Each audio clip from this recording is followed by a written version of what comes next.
okay. One Piece chapter 1051.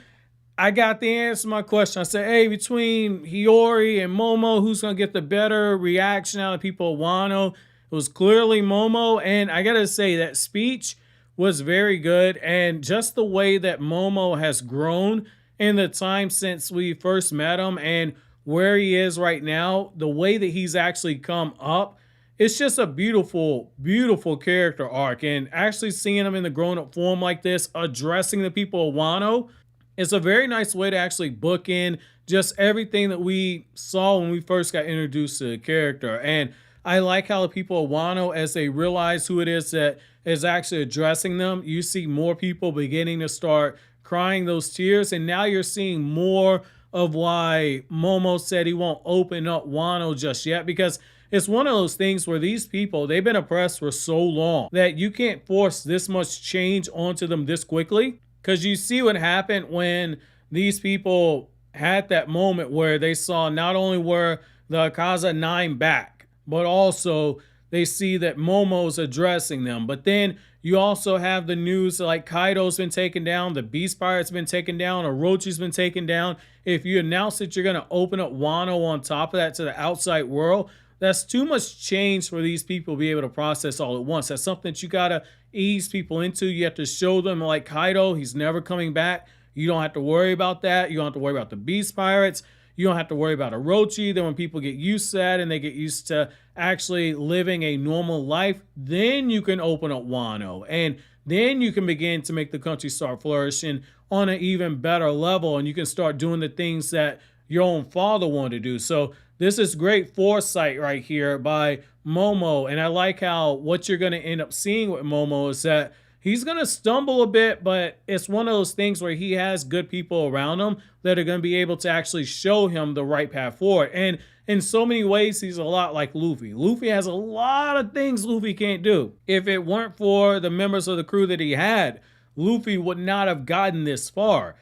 And Luffy understood there's a lot of stuff I can't do, but that's why I have the crewmates I have. It's going to be the same thing for how Momo's actually going to lead the country of Wano. So I thought that this was very nice, just continue to see the effect that Luffy's had on Momo, but also see how they're actually quite a bit alike. So with that being said, let's back things up a bit and let's get into the recap portion of the review. So basically the chapter opens up where people are being told that Kaido isn't the big dragon that everybody saw. People are like, oh my God, there are two dragons. So what's with all the fighting? Why is Komurasaki here? And that's when Kinemon steps through the smoke and everybody's like, oh my God, Kinemon. I thought Kinemon was dead. What's going on here? Is this just a dream? And then you see more figures just continue to just start hopping out of the smoke, and you see the reactions and people are like, oh my God, we got to get the light scrolls. We got to let everybody know what's going on here. And as the Akaza 9 just show up and assemble, everybody's like, oh my God, Lady Toki's words, they're absolutely the truth.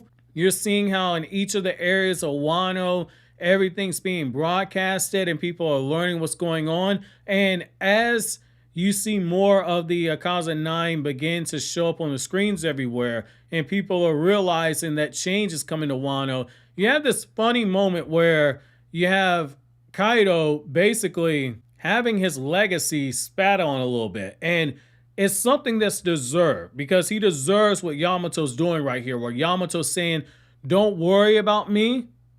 I'm actually on your side. I've been following you guys' exploits. And you have this moment where after they realize that Yamato isn't going to actually fight them, you have this hilarious moment where Sanji and Brook, they take a look at Yamato, and you can tell they're really just looking at her breasts, and they're like, oh my God, I'm all for it. I'm especially for it. Like, Sanji's completely simping right now, and Yamato's like, hey, I'm going to join your crew as well. I'm going to set sea with you. You can tell Yamato's doing it because she's so infatuated with Oden. That's what Oden did. And you have this line where Jinbe says, like, yeah, about that. Our captain's the one that has to actually decide. And this becomes one of those things where I'm just going to put my bias out there. I'm already salty that, you know, Vivi didn't actually go to the sea with them. And so it'd be one of those things where if Vivi can't go, but Yamato goes, oh, I'm going to be so hot, man. Like, I'm going to be hot. I'm going to be hot. Like, Yamato brings a lot, but it's like they don't really need a fighter. Like, they don't need another fighter on the Straw Hats. But like Vivi could have brought that diplomacy that they actually need. Like if you look at some of the issues they had, Vivi being the actual calm-headed one and being able to actually handle some diplomacy and negotiation, they could have avoided some of the issues they had. I mean, not all of them. Like Doflamingo was going to be Doflamingo, but it's one of those things where like Vivi, you see where there could have been value.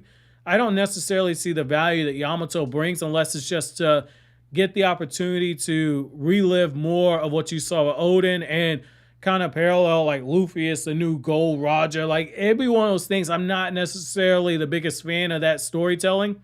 And what I like here is that as everybody begins to start kneeling on the screen, you see Momo begin to walk through the smoke. And he says, 20 years have passed since the death of my father. And that's when everything begins to start hitting everybody. Like, oh my God, that's not who I think it is it? And you get the gradual reveal. And I like how one of the things we see is like we have this moment where Tama is getting the news that her parents are essentially dead and Tama's at the graves. And this is a flashback, but basically her parents are in graves and she's saying, don't worry about me. We're going to be okay. I'm going to be okay on my own. And you see as she's starving as an orphan. She can't sell any hats. And you have this moment where Tengu shows up and he says like, hey, just take one of these. And he says, don't worry about it. Just bear with it for a few more years. The Kozuki will show up. And once this happens, it just pays off of what you saw earlier where Nami is being told by Tama, I wish you could stay here forever. And you see how Nami just embraces her. She begins to start crying. And it's one of those things where it's like, I would not be surprised if like Nami in the series doesn't do something for orphans. Like it really feels like I don't know, like maybe Nami has like a orange farm or something. She just has like orphans working for her or something like that. But her narrative is clearly being set up for children because ever since we've been in the new world, that's been one of the things. Like Nami's almost had like a motherly type approach with the way that she's handled children. So it's going to be interesting to see that. Like that's one of the things I do love about what we see with the new world is basically it's always been about this theme of protecting the dreams and the futures of children and just seeing the opposite side of it because the Straw Hats had to go through that trauma that happened at Sayabodi in order for them to be able to do the things they're doing now. And what I like here is that one of those children that's now a grown man now in the form of Momo is like, hey, like the Ninja Pirate Mink Samurai Alliance, we led a raid on Kaido and we whipped everybody. And as he's saying this, you got that man kid where he's like, wait, we're the what alliance? It's like, wait a second, dude.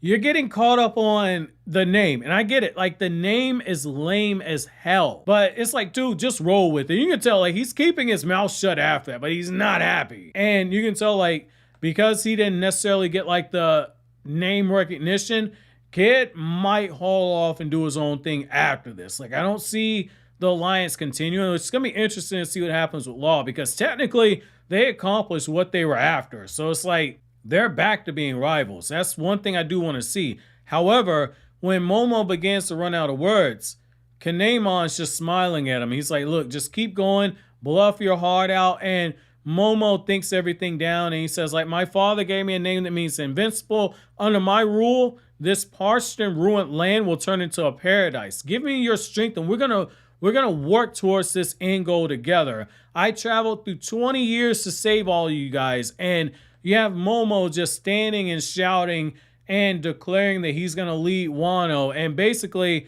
it's then that the chapter ends off and everybody acknowledges Momo as being the next Shogun of Wano. And it's one of those things where even though his father isn't there to actually see this, you know that Odin is smiling down from heaven just seeing that his baby boy is growing up. And that's actually going to be my chapter question for you guys. So out of all of the characters who have been in Momo's life so far, from the Straw Hats to his own father, well, let's just take Odin out because that's a given. That's a given that Odin will be proud. Who do you think is the most proud of how far Momo's come from here? I'm going to put mine on Kanemon, but I'm curious to know who you guys think is the most proud of Odin. But I want to know from you guys who you guys think is the most proud of Momo after we reach this conclusion. But so always, guys, if you like anything I had to say, don't forget to comment, rate, subscribe, and share. Thank you so much for watching to the end. Have an awesome day, guys.